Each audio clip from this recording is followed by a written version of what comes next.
all of the things that Jamie Dimon is now finally worried about. Finally, with $4,000 gold, the problems that I was worried about at $400 gold suddenly concern Jamie Dimon. Now, the truth of the matter is, they were a problem back then. The difference is, it's a much bigger problem now. And the more significant difference in that is, had people like Jamie Dimon recognized the problem that I recognized 20 years ago, maybe we could have done something about it. Maybe we could have diffused this bomb before it went off. But because we waited as long as we have, there's nothing to do. I mean, it's going off no matter what. It's impossible to diffuse it. And so we're going to have this massive crisis that I have always been concerned about. I've always been warning about it. But it is very significant that now you have a major Wall Street figure acknowledging that, yep, I guess it makes sense. It's not completely nuts, right, to buy some gold. In other words, he's also validated the fact that I was recommending it, because if it makes sense to buy gold at 4,000, then was it nuts to buy it at 400? Was it nuts to buy it at 1,000? Obviously not, because if you're going to buy it now and you're not crazy, then you weren't crazy to buy it then, right? Now, everybody thought I was crazy, right? But I knew I was the sane one, right? In an insane world, right, it's the sane man that looks crazy. Everybody else was irrational.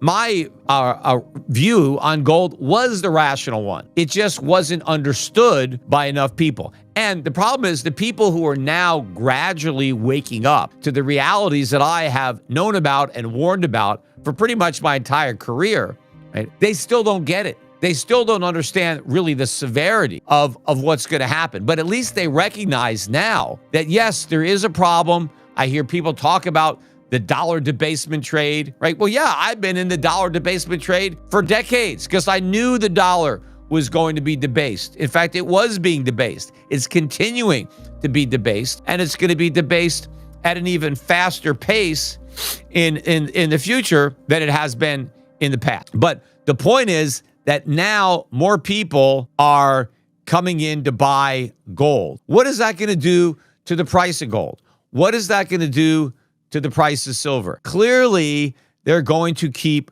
rising. And, you know, the interesting thing about the rise, so I did the podcast a week ago, and there was one day last week, I think it was maybe on Thursday, but we had a $2 drop in silver on the way to 53. There was silver initially jumped above, maybe it was 52, and then it sold all the way back down to 49 and a half, like in the same day. So there was an intraday shakeout. But the problem was, if you blinked, you missed it. There was so much money waiting to buy that dip that before you knew it, we were at new highs. And I saw the same action in the mining stocks, which of course were on fire today. The gold and silver stocks, most of them hitting new record highs or 52-week highs. The GDXJ was up about 5% today. GDX, I haven't even calculated the gains on the year. I don't know, 140% or whatever it is. But a lot of these stocks are double, triple, quadruple what they were in March, right after Liberation Day, right? That's when they all bottomed out. And, so starting from, March, April is when the whole rally in the stocks began. Even though the gold rally began earlier, the stocks initially, went down before they moved up. But a couple of times when they knocked gold and silver down, the mining stocks gapped down quite a bit, 2%, 3%, 4%. But they opened on the lows because the minute they gapped down, the buying rushed in, right? I haven't seen buying like this during the entirety of this bull market. I've been buying these gold stocks now for 20 years. I've never seen so much buying on an opening gap down. It's almost like it's orchestrated. Like they hit the futures to drive down gold and silver prices just to gap down the mining stocks so they can swoop in and gobble them up, right? And that's what's going on. It is incredible strength as money is trying to move into the sector for the first time. Because again, if Jamie Dimon can now see the rationality of buying gold, whereas he never saw it before, he's not alone. And now you have a lot of other people on Wall Street who for the first time see that it makes sense to own gold and they want to buy some. This is a game changer. And again, it's a bigger game changer for the mining stocks because what has kept these valuations so low is when the Wall Street analysts look at a gold company and they try to make a recommendation as to whether or not people should buy the stock, they try to assess the future earnings of the gold mining company. And what they've always done, regardless of the current price of gold, the assumption is the price of gold is much lower in the future because they have no idea why it's up and they assume it's just a mania and that gold's going to go down. And so that impacts their valuation of the companies because it means the earnings are going to go down, not up. But if Wall Street now recognizes that $4,000 gold is not just here to stay, but that in the future it's going to be $5,000 gold or $10,000 gold, right? You have to totally redo your valuation on these gold mining companies because now you have to factor in much higher earnings in the future and now discount those to the present. So there is going to be a wave of money that's going to discover the value in these gold mining stocks. And as money exits, the AI trade or the crypto trade, where's it going to go?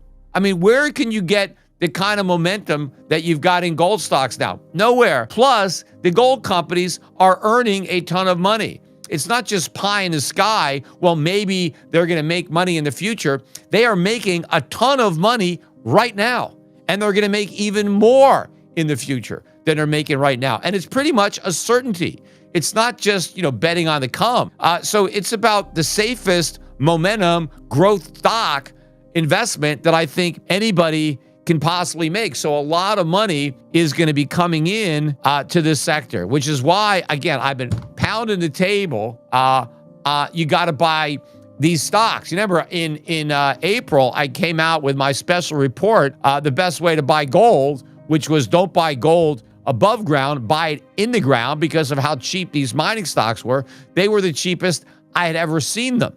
Now, yes, they're not as cheap as they were, but they're still cheap, especially considering how much higher the price of gold is. And in fact, even though a lot of these stocks have doubled and tripled, I think when we get their earnings, and we're going to start to see Q3 earnings later this month, I think the earnings are going to go up more than the stock price. And wait till we get Q4 earnings, because, and then next year, Q1, the earnings are going to keep going up and up and up. And so it's going to suck in capital from all over the world.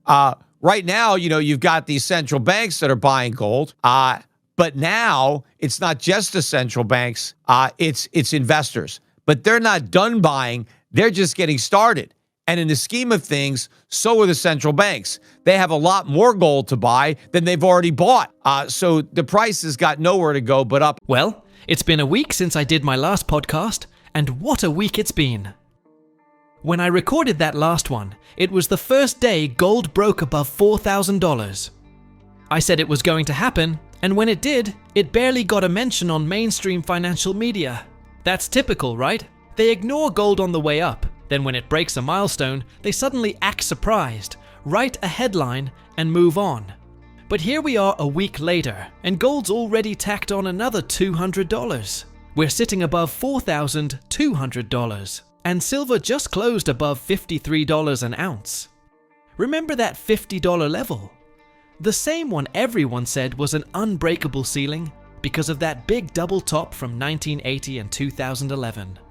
I said right here that when we finally hit $50 again, we'd blow through it and turn that resistance into support.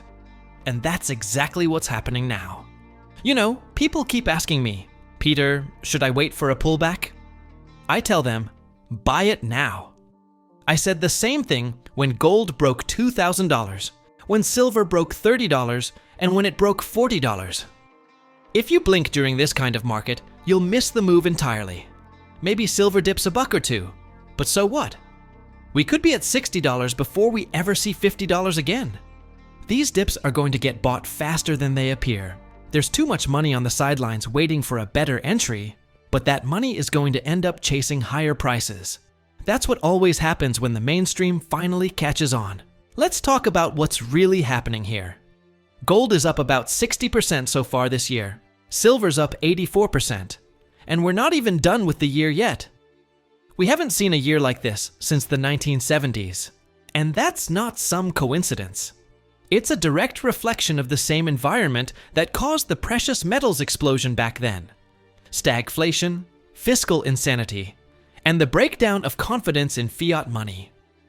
In 1971, Nixon took us off the gold standard. That was the beginning of this entire monetary mess.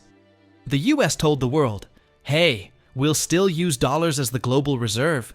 We just won't back them with gold anymore. We broke our promise, and somehow the rest of the world decided to trust us anyway. They stayed on the dollar standard, even after we pulled the rug out from under them. And what happened? The dollar lost 2/3 of its value over that decade. Gold went up 20-fold. But here's the difference. Back then, we went off the gold standard. Now, the world is going off the dollar standard. That's a far bigger shift. We built our entire economy, our entire way of life, on the dollar's reserve status. We print dollars out of thin air, send them abroad in exchange for real goods, and then those dollars get recycled back into our treasury market.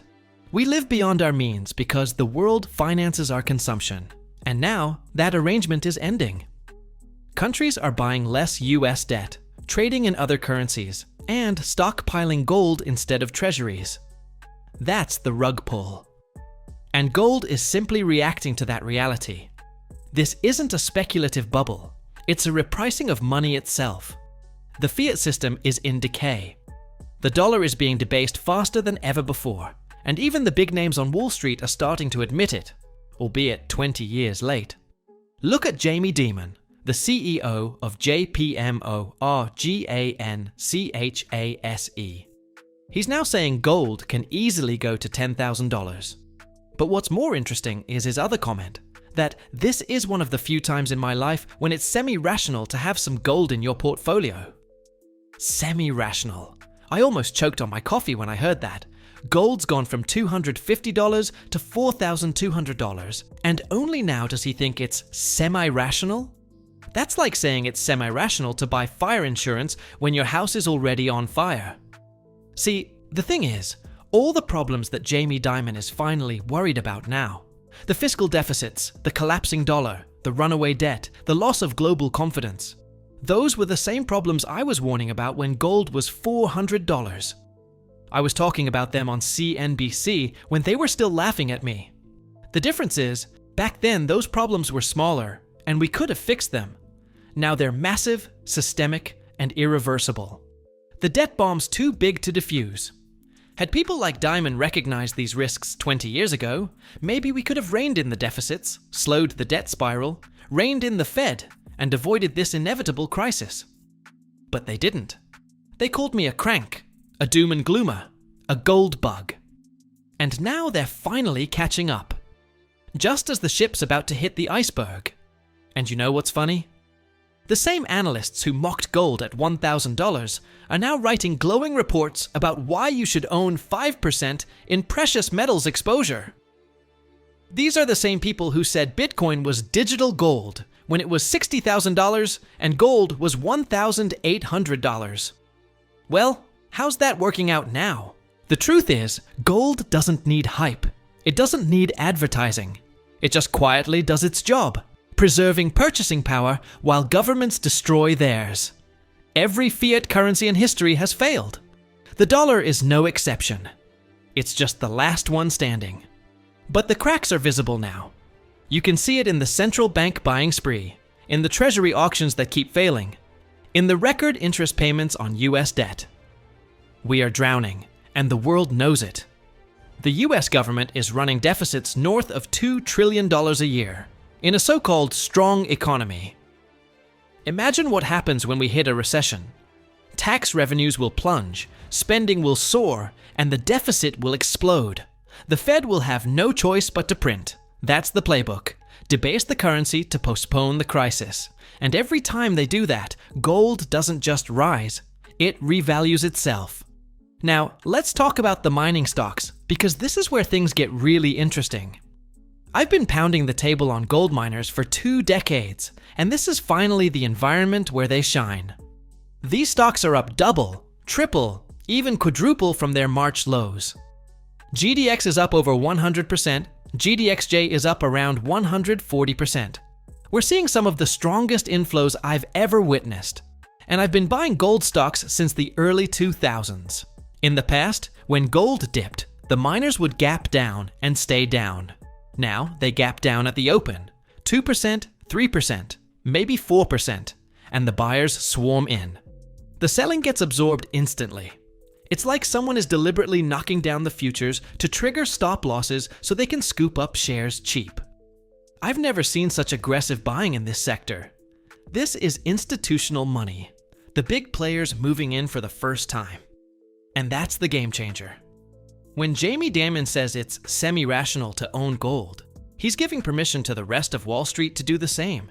Hedge funds, pension funds, and endowments that wouldn't touch gold a year ago are suddenly calling their brokers asking how to get exposure. And guess what? They're not all buying bullion. They're buying miners.